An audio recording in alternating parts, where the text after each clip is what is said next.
नमस्ते।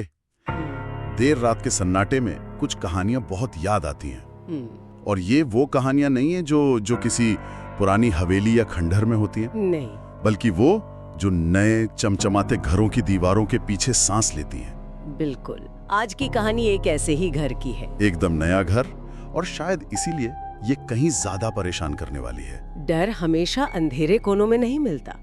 कभी कभी वो सबसे ज्यादा रोशनी वाली जगहों पर हमारा इंतजार कर रहा होता है। ये कहानी किसी एक रात की नहीं है। नहीं, ये उन सैकड़ों रातों की है जब एक परिवार ने ये महसूस किया कि वो अपने ही घर में अकेले नहीं है। कहानी शुरू करने से पहले बस एक छोटी सी बात बताना चाहता हूँ। उस घर में शिफ्ट होने के पहले हफ्ते में उस परिवार ने अपनी एक आदत हमेशा के लिए बदल दी थी। एक बहुत ही मामूली सी आदत। हाँ, वो रात को ऊपर की मंजिल की बत्तियां कभी बंद नहीं करते थे। कभी नहीं।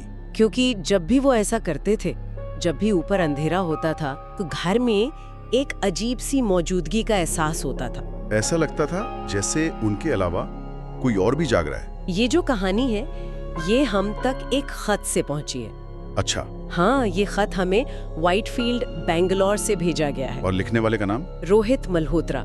रोहित ने जो लिखा वो कोई एक घटना नहीं थी। नहीं, वो एक धीरे धीरे जहर की तरह फैलता हुआ डर था। एक ऐसा एहसास जो वक्त के साथ और गहरा होता चला गया। चलिए शुरू से शुरू करते हैं। हाँ, तो कहानी शुरू होती है रोहित और उनकी पत्नी काव्या राव से। और उनके सौतेले बेटे आरव शर्मा से। ये तीनों एक नए 2 मंजिला घर में शिफ्ट हुए।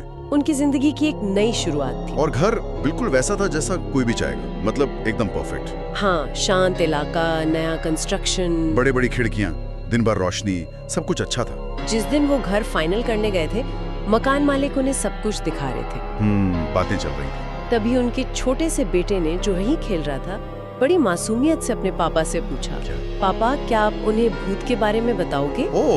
उस एक पल के लिए वहाँ एकदम खामोशी छा गई। और फिर सब हंस पड़े। जाहिर है। हाँ, मकान मालिक ने भी हंसते हुए बात डाल दी, जैसे किसी बच्चे की शैतानी हो। किसी ने उस सवाल का जवाब नहीं दिया। किसी ने नहीं। किसी ने पलटकर ये पूछने की जरूरत नहीं समझी कि वो क्या कहना चाहता था। बात आई गई हो गई। अक्सर हम उन चेतावनियों को नजरअंदाज कर देते हैं जो सबसे साफ सुनाई देती हैं। शिफ्ट होने के बाद पहले कुछ हफ्ते बिल्कुल नॉर्मल थे। घर शांत था, दिन काम में गुजरते, रातें सुकून भरी होती। वो उस बच्चे की बात को लगभग भूल ही चुके थे। और शायद कहानी का सबसे डरावना हिस्सा यही है, वो शुरुआती शांति।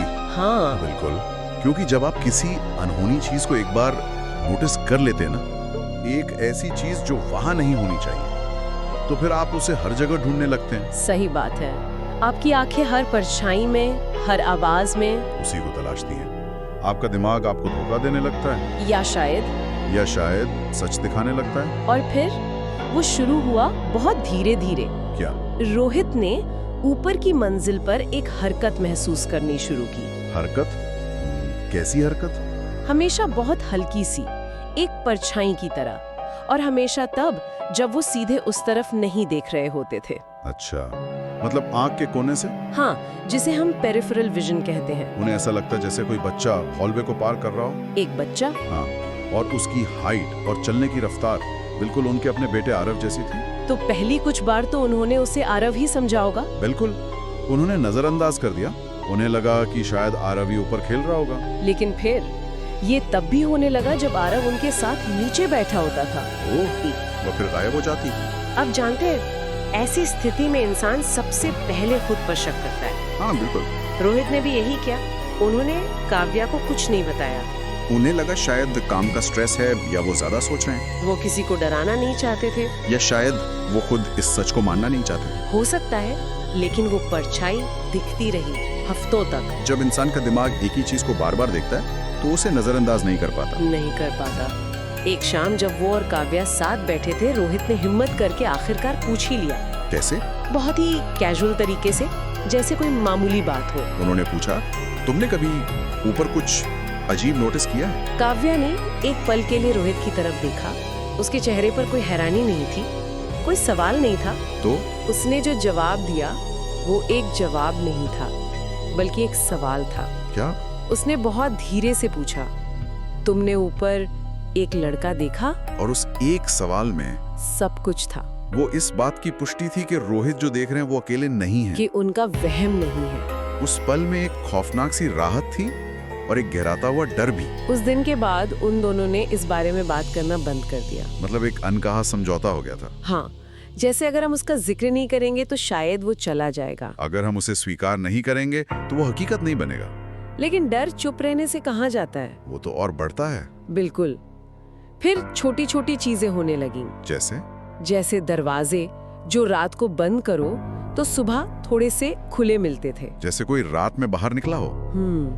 और ऊपर के कमरों से आती कदमों की हल्की आहट, जो इतनी धीमी होती थी कि आप यकीन नहीं कर पाते। लेकिन जैसे ही आप ध्यान से सुनने की कोशिश करते, वो रुक जाती। जैसे उसे पता चल गया हो कि किसी ने सुन लिया है।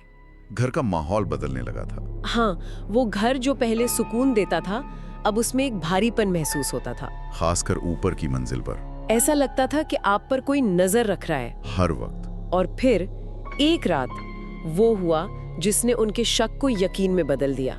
रोहित और काव्या दोनों नीचे लिविंग रूम में थे। तभी उन्होंने सीढ़ियों के ऊपर हॉलवे में उसे साफ साफ देखा। इस बार वो सिर्फ एक परछाई नहीं थी। नहीं, एक लड़का जो तेजी से एक बेडरूम के अंदर चला गया। रोहित बिना एक पल गवाए उस कमरे की तरफ भागे।